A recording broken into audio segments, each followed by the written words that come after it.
சிவகாமி உயிரோடு இருக்காங்க அவ்வளோதான். மற்ற பிரகாரம் கை கால் அசைவு இல்லை, பேச்சு இல்லை, சுயநனவு கொஞ்சம் கொஞ்சம் வந்து வந்து போகுதுங்க. இந்த கண்டிஷனில் தான் பார்த்தீங்கன்னா எல்லாரும் மாமியா கிளவி பரவாயில்லைங்க, மருமக அடிபட்டோன்னு கொஞ்சம் ஓவராகவே இல்லாட்டியும் ஒரு அளவுக்கு துடிக்கிறாங்க. ஆனால் புருஷங்காரன் தாங்க கல்லூலி மங்க மாதிரி இருக்கிறான். ஆனால் ஒன்றுங்க, பேசாமல் தான் பையனுக்கே வெண்ணிலாவை கட்டி வச்சிடலாம், பேரனுக்கு கட்டி வைக்கணும்னு சொல்கிறதுக்கு. ஏன்னா அவங்க தானே இந்த இந்த பேயை கட்டிக்கணும்னு ஆசைப்பட்றாங்க. அதுக்கு ஏன் பேரனுக்கு பார்க்குது அப்படின்னு தான் தெரியல. அதுக்கப்புறம் அந்த அம்மா விபூதியும் வச்சு விட்ருது. அதாவது நம்ம ஆள் வச்சு கொடுக்குது இல்லையா, கோயிலில் அங்கே பிரசாரம்லாம் செஞ்சுட்டு வருது இல்லையா, நம்ம கண்மணி அந்த இதை கொண்டாந்து அந்த வீட்டில் வேலை செய்கிறாங்க அம்மா வச்சு விட்டுறாங்க. அடுத்து பார்த்தா கதவை திறந்துட்டு வருதுங்க. பேய் பிசாசை பார்த்தா எப்படி பயப்படுவோம், அந்த மாதிரி நம்ம அம்மா சிவகாமி அம்மா பார்க்குறாங்க. உறைஞ்சு போய் பார்க்குது. அப்படியே இவ எதுக்கு இங்கே வந்தா அப்படிங்கிற மாதிரி. அப்படியே அன்பும் பார்க்குறாரு, ஆடி போகிறாரு. என்ன அம்மா என் வெண்ணிலா பார்த்துட்டு ஒரு மாதிரியாக பார்க்குறாங்களே அப்படின்னு சொல்லிட்டு வெண்ணிலாவை பார்த்துட்டு அதுக்கப்புறம் அம்மா பார்க்குறாரு. எல்லாருமே அதிர்ச்சியாகி உறைஞ்சு போகிறாங்க.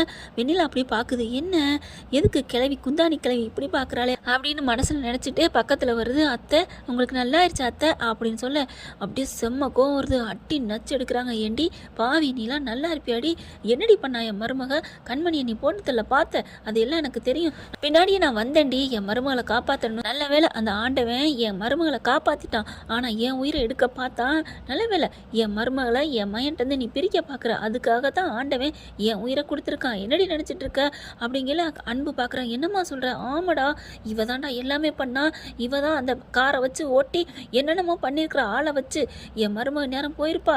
நல்ல வேலைடா கண்மணி தப்பிச்சிட்டாடா, நான் மாட்டிக்கிட்டேன்டா, நான் இப்படி கிடக்கிற காரணமே இவ தான்டா அப்படின்னு சொன்னேன். அப்படி பார்க்குது. ஐயோ அப்படின்ட்டு கிளவி பார்க்குது. என்னம்மா வெண்ணிலா இவ சொல்கிறதெல்லாம்? ஐயோ அத்தை நான் அப்படிலாம் சொல்லவே இல்லை அத்தை, நான் எதுவுமே செய்யலை, நான் இப்போ தான் வர்றேன் உங்களுக்கு முடியலைன்னு அப்படின்னு வெண்ணிலா வர.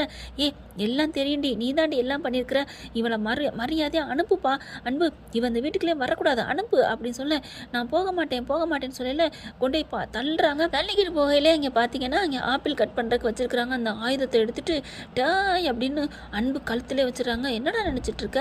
ஆமாம் பண்ணினேன், இப்போ என்ன பண்ணுங்கிற அப்படின்னு வயிற்றுல ஒரே சொருகுன்னு கையோட அப்படின்னு கண்ணை முழிச்சு பார்க்குது சிவகாமி. அம்மாடியோ இப்போ சொன்னால் இதான் கதை நடக்குமா? இப்போதைக்கு இவ சொருகாட்டியும் அடுத்து ஏதாவது பண்ணிடுவாளே, என்ன பண்ணுறது? இவகிட்ட இவ போக்கிலே போய் கண்டுபிடிக்கணும், இவளை கையங்களையுமா பிடிச்சி மாட்டணும் அப்படின்ட்டு சிவகாமி அப்படியே கூலாகுது. என்னத்த என்னாச்சு, உங்களுக்கு உடம்புக்கு எப்படி இருக்குது, பரவாயில்லையே அப்படின்னு சொல்ல, எனக்கு ஒன்றும் ஆகலை, என்ன பண்ண போகிறேங்கிறத பார்க்குறேன் அப்படின்னு மனசில் நினைக்கிறாங்க. நீங்கள் கவலைப்படாதீங்க அத்தை, நான் இருக்கேன் அப்படின்னு சொல்லி இருந்து பேச, அதெல்லாம் நீ யாரும் தேவையில்லை, நான் பார்த்துக்கிறேன் அப்படின்னு அன்பு சொல்லிடுறாரு. அதுக்கப்புறம் அப்படியே பார்க்குது. இங்கிட்டு போயிருந்தா பார்க்குறாங்க வெண்ணிலா.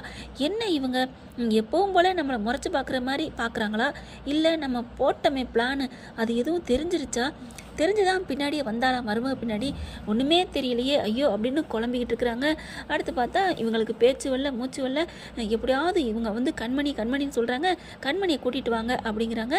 அங்கே போய் காலில் விழுந்து கெஞ்சி பார்க்குறாரு. அந்த பிள்ளை வரலைங்குது. அதுக்கப்புறம் சோகத்தோட வீட்டுக்கு வராரு. என்னப்பா சோகமாக வர்ற, அவள் கண்மணி வரமாட்டேட்டா, யார் சொன்னா, போய் ரொம்ப பாரு அப்படிங்கிறாங்க. உள்ளார போய் பார்க்குறாரு. கண்மணி அப்படியே மருந்து ஊட்டுறது என்ன, பாசமாக பார்க்குறது என்ன, அப்படியே மெய் சிலுத்து போகிறாரு அன்பு. உடனே கண்மணிகிட்ட வராரு. கண்மணி ரொம்ப தேங்க்ஸ் கண்மணி, எனக்கு நீ ரொம்ப நல்லது பண்ணியிருக்க கண்மணின்னு சொல்லிட்டு அப்படியே ரொம்ப சந்தோஷமாக பக்கத்தில் வர. அங்கே நில்லுங்க, நான் என் அத்தை வந்தேன் அப்படின்னு சொல்லிட்டு வேலையை பார்க்குறாங்க. நீங்கள் கவலைப்படாதீங்க அத்தை, உங்களுக்கு சரியாகிற வரைக்கும் நான் இங்கே தான் இருப்பேன் அப்படிங்கிறாங்க.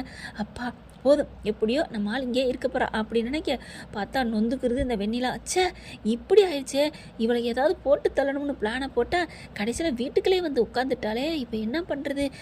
பரவாயில்ல வந்திருக்கல்ல, இங்கே வச்சு தீர்த்துற வேண்டியதான் அப்படின்னு நினைக்கல.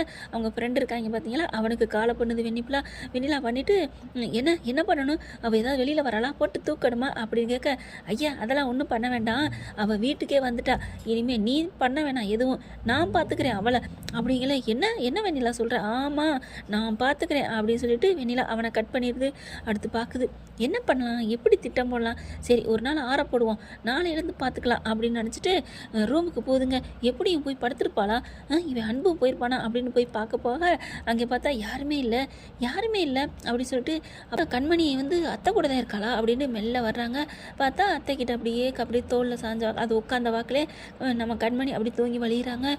எங்கே அன்பு காணுமே அப்போ 2 பேரும் ஒன்றா இல்லையா, அன்பு எங்கே அன்பு எங்கே அப்படின்ட்டு வெளியில் வந்து தேடி பார்க்குது.